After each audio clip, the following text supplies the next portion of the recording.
araw mga kagabay. Ngayon po September 4, 2023, araw po ng Lunes. At maririnig po natin sa ating ebanghelyo na medyo may konting tampo at emosyonal ang ating Panginoon.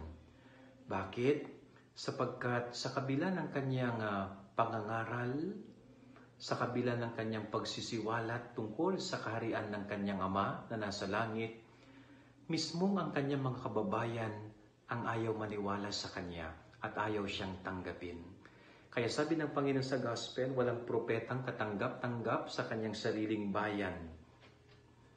Naramdaman niya na yung kanyang sariling bayan hindi siya pinaniniwalaan at tinatanggap. Alam po ninyo, napakasakit po yun na experience, no? Kumbaga, sa isang pamilya, sa pamilya natin, inaasahan natin na yung pamilya sana natin ang unang uunawa sa atin at tutulong, pero yung pamilya pa natin ang talagang nagda-down sa atin.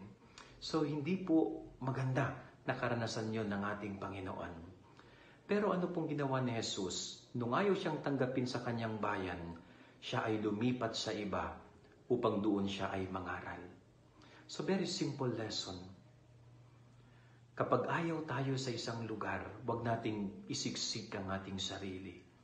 Pag ayaw tayo ng isang tao, huwag nating ipilit ang ating sarili. Marami pang pagkakataon na maganda. Marami pang opportunities na naghihintay sa atin. Doon tayo pumunta kung saan tayo ay magiging mabunga at matagumpay. Yan ang ating gabay-aral ngayong maghapon. God bless po sa inyo lahat. Pagpalain kayo ng Panginoon.